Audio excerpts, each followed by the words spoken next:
The Map That Leads to You, starring Madeline Klein. Now, I just want to start by saying, how in the hell did Madeline Klein get 2 films, not one, but 2 films done or released this year that are not in any way, shape, or form affiliated with Netflix? Because I feel like every person who is in contract with Netflix somehow can never do anything but Netflix content.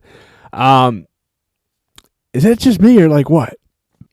Go ahead and take a moment to hit that subscribe button for daily film content and never miss an episode. Now, I should take that back. I feel like Madeline Klein is not the first person to go from Netflix to doing other content.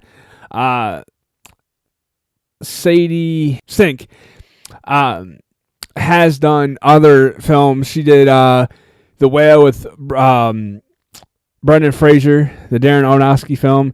So, Millie Bobby Brown did the Godzilla movies.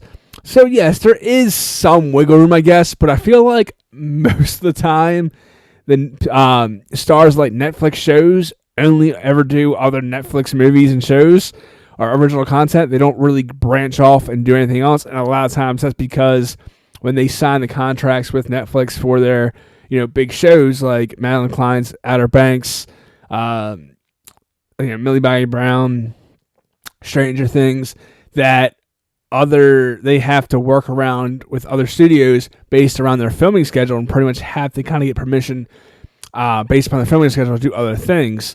So a lot of times I feel like it's kind of hard. I feel we're starting to see a little bit more now because it's taking Netflix forever to actually produce new seasons of shows. Like Stranger Things been 2 years since the last season came out? The last 8 episodes. Again, the seasons are getting shorter and shorter, and the time frame in which they're coming out is getting longer and longer. But that's not what we're here to talk about today. We're here to talk about The Map That Leads to You.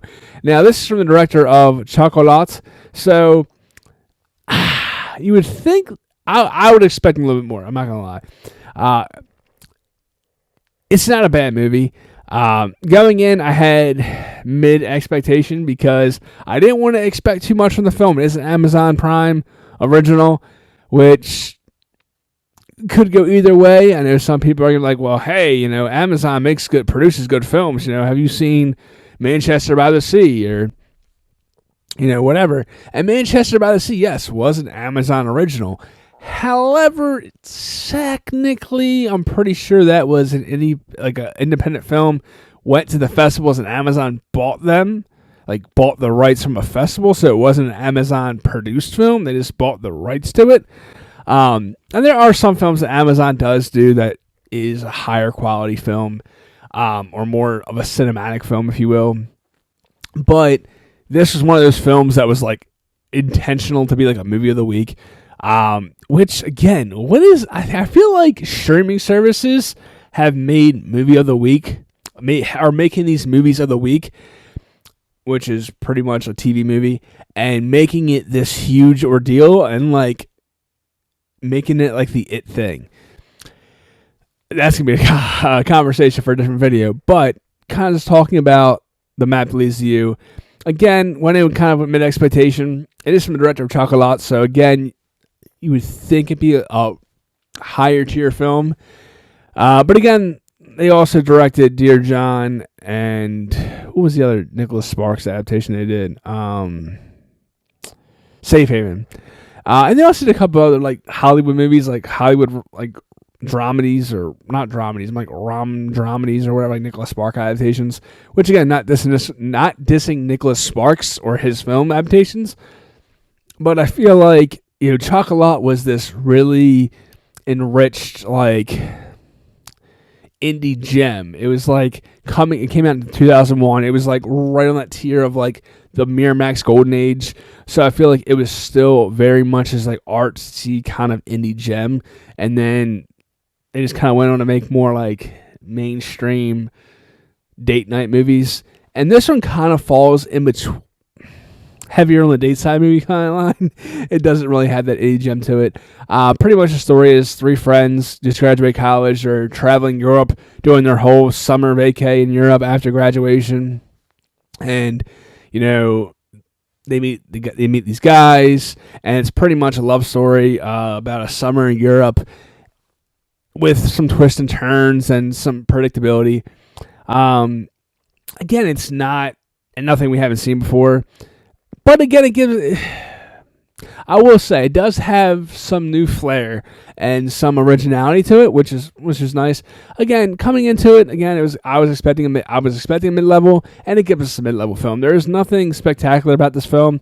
Madeline Klein definitely did a great performance. You can definitely see her chops in this one, her acting chops, just from she plays, especially when you compare this to I Know What You Did Last Summer. Her character I Know What You Did Last Summer was kind of like mid. It really wasn't, and that's not a diss against her. It's just her character wasn't that likable in that movie, and she played it such to a T. And you can kind of see again a complete 180 in this film and her performance. You can see she again has that, like, I'm gonna say versatile, because it's versatile, but it's not like extreme range yet. But she definitely shows her acting chops. You know, she is more than just that character from Outer Banks. Like, she's done other projects, played other characters, and she brings it. Like, I definitely see her having a fulfilling career. I am excited to see what she does next. And again, this film wasn't bad. Again, like, as far as, again, I said it was a mid film. You get what you come in for. It's nothing great. They don't reinvent the genre. There's nothing spectacular about it. A pretty straightforward storyline. The plot is what you expect it to be. There is some odd pacing at points. Nothing really special, but at the same time, it's what you expect from a movie of the week. It definitely highlights this fun kind of movie. Not disappointing, but nothing special. As far as stars go, because again, this is a streaming film, so we can't use our regular rating system. So I'm going to go ahead and give this one 3 out of 5 stars. Nothing spectacular, nothing really great. A fun watch, but nothing more. I mean, definitely fulfills the achievement of being a high-end, I always call it a high-end movie of the week. Doesn't look cheap as far as, from a technical standpoint. There's nothing really awful about the film. Nothing stands out. Definitely worth a watch. Just go in with mid expectations, and you'll have a good time. Have you saw the film? What are your thoughts? Comment below. Let me know.